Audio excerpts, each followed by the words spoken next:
Et à 13h39, on continue à dérouler ce qui fait l'actualité aujourd'hui, avec notamment le dernier jour de campagne avant un week-end d'élection chez les Républicains. Ce sera dimanche. Bruno Retailleau ou Laurent Wauquiez ? Qui va gagner ? Plus de 120 000 adhérents vont devoir choisir. Et ce matin, sur Europe 1 et CNews à 8h10, Laurent Wauquiez joue à fond la carte de l'opposant au macronisme. Quand je serai président des Républicains, je m'engage à n'entrer dans aucun gouvernement macroniste. Et je vais expliquer pourquoi.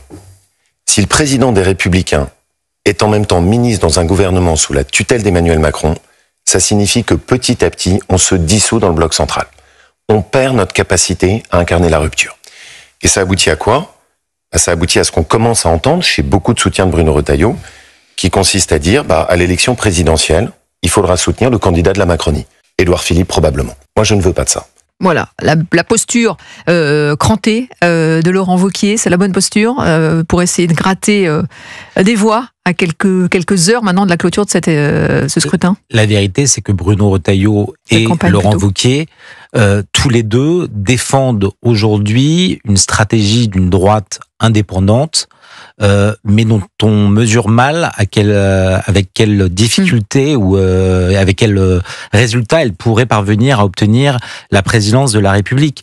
Alors d'un côté, on a Laurent Wauquiez qui nous dit que il veut une droite libre et indépendante et il accuse Bruno Retailleau de défendre une droite qui serait noyée dans le macronisme. Qui lui dit je suis gaulliste mais je suis pas macroniste. Ne dit pas exactement ça. Ils défendent l'indépendance de cette droite, mais cette droite aujourd'hui, aux élections européennes, elle pesait 7,7%, 7,5%. À la présidentielle, elle faisait moins de 5%.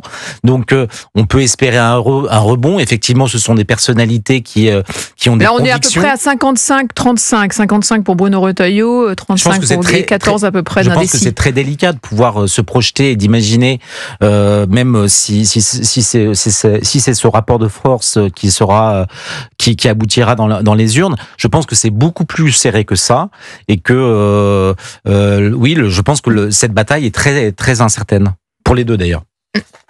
Laurent Wauquiez qui était aussi ce matin sur Europe 1 et qui a parlé de cette commission d'enquête LFI dans le viseur de Laurent Wauquiez. Il est parvenu, Laurent Wauquiez, à obtenir l'ouverture d'une commission d'enquête sur le parti de Jean-Luc Mélenchon. L'objectif pour lui, c'est faire la lumière sur les liens entre les insoumis et de potentiels réseaux islamistes, comme il l'a redit ce matin.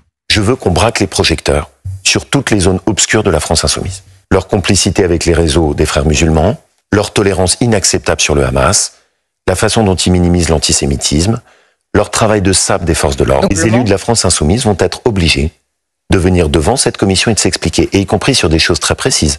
Que faisait Rima Hassan en Jordanie, dans une manifestation de soutien au Hamas, organisation terroriste? Que faisait Raphaël Arnaud, fiché S, quand il a reçu à l'Assemblée nationale, des membres du CCIE, émanation du CCIF, dissous en France après l'assassinat de Samuel Paty? Et donc, ce que je veux, c'est qu'on braque les projecteurs et qu'on démasque la France insoumise. Mon premier adversaire, c'est la France insoumise. C'est le premier danger politique pour la France. Alors là, on a Laurent Wauquiez, candidat LR, mais aussi qui a déjà un regard tourné vers la présidence de 2027 et qui cible clairement LFI comme un adversaire. Oui, enfin, au-delà des préoccupations politiciennes qui ne me choquent pas, sur le fond, je vous mentirais en disant que je considère que c'est une mauvaise idée.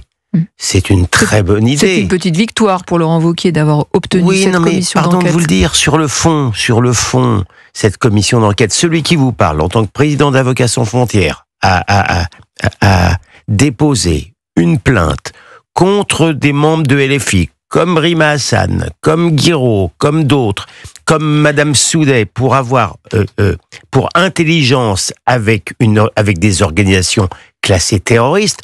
On a des pièces, on a des éléments. Donc, dans ce cadre-là, il fait allusion à cela, Monsieur Wauquiez, lorsqu'il parle de rapport avec le Hamas. Donc, cette commission d'enquête, de mon point de vue, elle est très utile sur le plan concret. Et on va continuer, Raphaël Stainville, sur cette...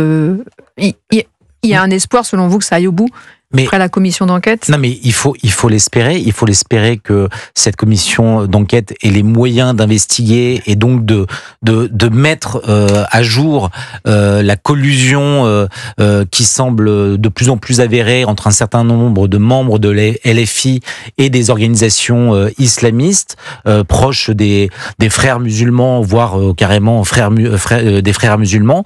C'est vital pour le débat français que de mettre à jour ces connivences, ces compromissions qui sont de véritables dangers pour la France. Eux, ils sont déjà dans la France d'après, dans une France qui aurait été remplacée, créolisée, comme le souhaite Jean-Luc Mélenchon. Mais il faut voir toutes les conséquences que cela comporte. Et donc, je pense que c'est une nécessité vitale que de pouvoir établir ces liens entre la France insoumise et ses organisations. En quelques secondes. Ouais, et quand tu as posé des questions indiscrètes, quand on voit comment ils traitent le Premier ministre, ils seront mal placés pour se plaindre. Eh bien, la France insoumise, justement, on va continuer à en parler. Dans le viseur aussi du maire de Rieux-la-Pape, qui dénonce l'influence de LFI sur les émeutes urbaines qui frappent sa ville. Et puis, ce sondage qui concerne Emmanuel Macron, le bilan de Macron est mauvais, selon 7 Français sur 10. Sondage pour Le Figaro. On va en parler tout de suite.